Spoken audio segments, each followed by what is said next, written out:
Dala, dala, dala, dala, bonjour à tous, bienvenue, bienvenue.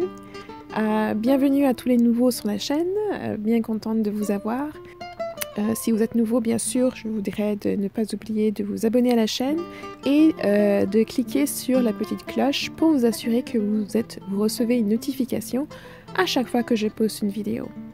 Je voulais aussi vous mentionner à tous que j'ai créé un compte avec Patreon. C'est une plateforme qui vous permet de soutenir cette chaîne et de me permettre, en fonction du nombre que vous serez, à faire plus de vidéos plus fréquemment. Dans le Patreon, il y aura aussi des vidéos exclusives, des votes, des choses comme ça pour les personnes qui décident de se rejoindre à cette plateforme pour soutenir ma chaîne et le travail que je fais ici. Donc, je vous remercie à tous ceux d'entre vous qui ont voté sur les sujets que je proposais. Cette vidéo est justement le résultat de ce vote. Vous avez choisi que je vous parle un petit peu de l'ego dans le contexte de la spiritualité africaine. Je pense qu'il y avait une centaine d'entre vous qui ont voté. Je vous remercie à tous. Et maintenant, on va commencer sur le sujet. Donc, avant de commencer, je voudrais parler un petit peu de l'ego, de la perception qu'on lui donne, de la définition qu'il prend, des différentes formes qu'il peut prendre, dépendamment de quelle perspective on prend aussi. Souvent, l'ego est défini comme un mécanisme qui nous permet de passer entre le conscient et l'inconscient. C'est parfois aussi défini comme un aspect de nous qui a trait à notre estime de nous-mêmes, à notre amour-propre. Et très souvent, il est utilisé ou il est perçu de façon négative. Souvent, les gens vont dire, c'est ton ego qui parle, fais attention à ton ego, diminue ton ego, détruis ton ego, etc., etc., etc. C'est vraiment rare de voir l'utilisation de l'ego ou discussion autour de l'ego qui ne tourne pas sur un concept ou une perception négative de l'ego. Si vous êtes nouveau, j'ai déjà fait quelques vidéos en discutant sur l'ego que je vous invite à regarder en regardant par exemple la playlist des vidéos en français pour les trouver. Pour moi, l'ego est un outil. Tout comme vous avez un cerveau, vous avez un ego qui est là pour vous aider, qu'il faut entraîner, qu'il faut apprendre, il faut lui apprendre ce qu'il doit faire. Pour moi, l'ego est aussi un mécanisme très important justement d'estime de soi qui est censé entrer en vigueur pour empêcher que les gens ne puissent justement prendre avantage de vous, vous maltraiter, etc., etc. Pour moi, l'ego n'est pas quelque chose qui devrait être détruit, c'est pas quelque chose auquel vous devriez avoir honte, c'est pas quelque chose qui va aussi prendre responsabilité de tout ce que vous faites qui est négatif. Souvent, l'ego, dans les discussions en ligne que je vois, même avec mes étudiants ou les personnes avec qui j'échange, souvent, lorsqu'on fait quelque chose de négatif, on blâme l'ego. Cependant, quand on fait quelque chose de positif, c'est toujours nous, c'est la personne. Okay? L'ego est vu comme quelque chose de distinct de nous-mêmes, de détaché, quelque chose qu'on crée, qu'on manipule, qu'on attribue, qu'on forme, qu'on transforme, mais qui est quelque part distinct de nous. C'est ce qui permet aux gens parfois de blâmer ce qu'ils ont fait sur leur ego, parce que ça sous-entend que leur ego n'est pas vraiment eux ou n'est pas le vrai eux. Okay? Donc ici, on peut donc dire que ma perspective de l'ego est que l'ego fait partie de vous. Les actions que vous posez parce que ce que vous justifiez par l'ego ou toute autre sorte de motivation qui prend plaie ne change pas le fait que ce sont vos actions, ce sont vos gestes. Et donc, la responsabilité est entièrement la vôtre. Et elle est entièrement la vôtre, non pas pour que vous soyez submergé dans la honte ou dans les regrets ou dans l'incompréhension, mais tout simplement pour que vous sachiez que dans ce cas-là, c'est aussi votre responsabilité d'arranger les choses et au minimum d'essayer de corriger les choses.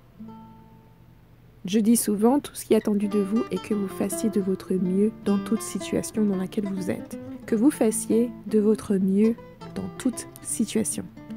C'est le minimum qui est attendu de vous tout le temps. Et donc, pour cette vidéo, je voulais vous parler de deux approches quand on parle de la spiritualité africaine et de ce concept de l'ego. L'approche de l'Égypte antique, à travers la Mahat, et puis l'approche de la spiritualité courante, la spiritualité moderne, la spiritualité et les traditions africaines. Donc, dans la tradition antique de la Mahat, il n'y a pas d'ego.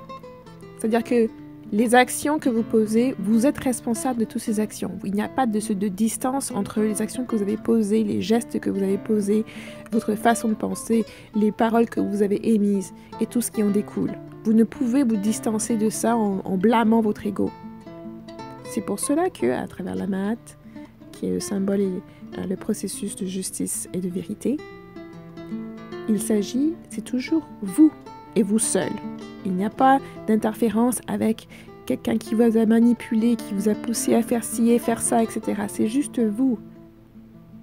Tout ce que vous avez fait, dit, pensé, et que la somme de tout cela soit plus légère qu'une plume.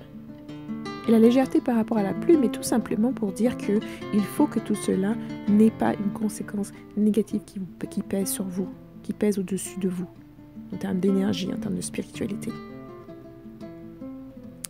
Et donc ça veut dire que, oui, vous êtes responsable des mots que vous utilisez, lorsque vous dites quelque chose de méchant à quelqu'un ou de malice, vous agissez avec malice, etc., etc., vous êtes responsable de tout cela. Peu importe si vous avez été provoqué, si c'était en défense de soi, etc., etc. Ça, c'est le contexte dans lequel ces choses sont faites. Et donc, vous ne devriez pas voir ça comme quelque chose de négatif, au contraire, parce que ça veut dire que si vous avez posé ces actions négatives, ces gestes, ces pensées, etc., vous pouvez changer tout ça. Parce que la Ma'at ne voit pas juste ce qui est négatif, elle prend aussi en compte tout ce que vous avez fait de positif, tout ce que vous avez fait de bénéficier, qui vous a bénéficié ou qui a bénéficié aux autres, etc., etc., etc. C'est une perspective qui englobe un tout. Donc ça veut dire qu'en acceptant cette responsabilité, en reconnaissant votre responsabilité et en corrigeant les choses, vous rééquilibrez cette balance, vous maintenez cette balance-là. Et même vous l'allégez. Donc c'est quelque chose c'est un outil qui est ultimement fait pour que vous puissiez justement regarder ces choses-là et prendre les actions, poser les gestes, utiliser, exprimer les mots qui vont vous aider à corriger les choses que vous aviez faites qui étaient négatives ou qui ne vous servaient pas ou qui n'ont pas servi aux autres ou qui ont fait du mal aux autres. Et c'est à travers cette prise de responsabilité que vous allégez votre cœur, que vous allégez votre côté de la balance, afin d'être plus léger qu'une plume. Je vous inviterai à ceux d'entre vous qui sont nouveaux par rapport à la Ma'at. La Ma'at est un système qui inclut 42 principes de base. J'ai fait une playlist sur ma chaîne en français qui s'appelle Ma'at, les lois de vie, que vous pouvez trouver en cherchant. J'essaierai de mettre un lien dans la boîte de description sous cette vidéo pour que vous puissiez facilement trouver et que vous puissiez par exemple vous familiariser avec l'application de ces principes-là dans la vie moderne. Donc contrairement à d'autres chaînes ou d'autres angles, moi je me focalise pour prendre ces principes-là qui sont anciens, qui sont antiques et les amener à une application quotidienne dans la vie moderne. Et donc, de cette perspective-là, il n'y a pas d'ego. Vous devez assumer tout ce que vous faites. Vous devez assumer tout ce que vous dites. Et prendre les actions pour corriger lorsque ce n'est pas quelque chose de bénéfique. Maintenant, lorsqu'on parle de la tradition africaine, de la spiritualité africaine moderne, et je dis moderne dans le sens de aujourd'hui, et non pas de la culture africaine moderne, je parle bien de tradition. Bien sûr, toutes ces traditions varient d'un pays à un autre, d'une ethnie à une autre, etc., etc. Moi, je vois souvent des commentaires qui soulèvent ça, mais comme je l'ai dit sur ma chaîne, moi, je prends ma perspective des traditions que je connais, des traditions qui sont les miennes, et des traditions que j'ai appris à travers les expériences que j'ai eues dans différents pays africains, en côtoyant différentes personnes qui tiennent une ligne de vie basée sur leur tradition. Ok? Donc, je ne suis pas en train de parler pour tout le monde de tout. Donc, si vous avez des ajouts à faire par rapport à votre propre ethnie ou propre tradition, vous pouvez le mettre dans les commentaires en, s'il vous plaît, spécifiant justement laquelle elle est. Comme ça, ceux qui sont intéressés et qui veulent plus d'informations pourront eux aussi faire leurs recherches ou complémenter leurs connaissances. Ok? Donc, pour moi, de ce point de vue-là, la tradition la tradition n'utilise pas ce concept de l'ego. Vous êtes responsable de vos actions, vous êtes responsable des gestes que vous posez. pour ceux qui ne connaissent pas ou qui sont nouveaux, je vous inviterai à regarder ma vidéo sur y a-t-il un paradis et un enfer dans la spiritualité et la culture africaine, que j'essaierai aussi de mettre le lien dans la boîte de description. Et c'est pour juste vous donner un résumé, c'est une vidéo qui vous donne une présentation sur laquelle, dans le contexte traditionnel africain, il n'y a pas de paradis ou d'enfer après cette vie. Bien sûr, je parle aussi du monde des esprits, qui est bien différent du concept d'enfer et de paradis, et donc je vous inviterai pour plus de détails à regarder cette vidéo-là. Et donc, dans la tradition africaine, il n'y a pas d'échappatoire en termes de blâmer l'ego, de blâmer sa fierté, de blâmer toutes les sortes de motivations qui peuvent nous entraîner, qui peuvent faire qu'on agit d'une certaine manière, qui serait négative, qui causerait du tort aux autres, etc. Ces éléments-là viennent pour souligner, pour donner du contexte à ce qui est arrivé, mais ils n'absout nullement personne des responsabilités. Les outils comme l'arbre de paix ou l'arbre de palabre sont fondés et requièrent que la vérité soit exposée pour que justement des actions soient posées. Ce n'est pas quelque chose ce ne sont pas des concepts philosophiques dans le vide.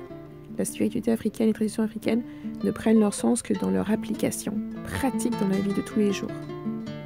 Et c'est aussi pour ça, et je fais une petite parenthèse ici, que souvent les gens me demandent vous cherchez des livres sur la tradition africaine ou sur la spiritualité africaine, et je fais, vous aurez beau lire des livres, vous ne vivrez et ne connaîtrez rien de la spiritualité ou la tradition africaine si vous ne la vivez pas au jour le jour, au quotidien. Les livres ne vous amèneront jamais à cette connaissance en tant que telle des traditions ou de la spiritualité. D'ailleurs, les livres ont tendance à vous freiner. Les livres ont tendance à vous figer dans une perspective dans le temps. Or, la spiritualité et même les traditions africaines sont dynamiques. Elles sont dynamiques parce qu'elles reposent sur des éléments qui sont vivants, qui sont les gens. Elles doivent être vécues. Ce sont des traditions qui sont vécues. C'est pour ça que ce sont des traditions qui sont orales. On ne peut pas les figer quelque part dans le temps. Elles continuent d'évoluer avec les gens, elles continuent d'avancer. Mais ça, c'était une grosse parenthèse. Donc, pour revenir sur le sujet de l'ego, l'ego est souvent utilisé pour se distancer de ce qu'on a fait, pour essayer de se distinguer, et parfois, et très souvent malheureusement, pour ne pas prendre responsabilité des actions qu'on a posées, des faits et des gestes, des pensées même. Donc la spiritualité ou les traditions africaines vous demandent de vous réaligner. Okay. Vous demandent d'accepter la responsabilité qui est la vôtre et de changer de corriger ce que vous pouvez corriger, pardon. Ça, c'est très important.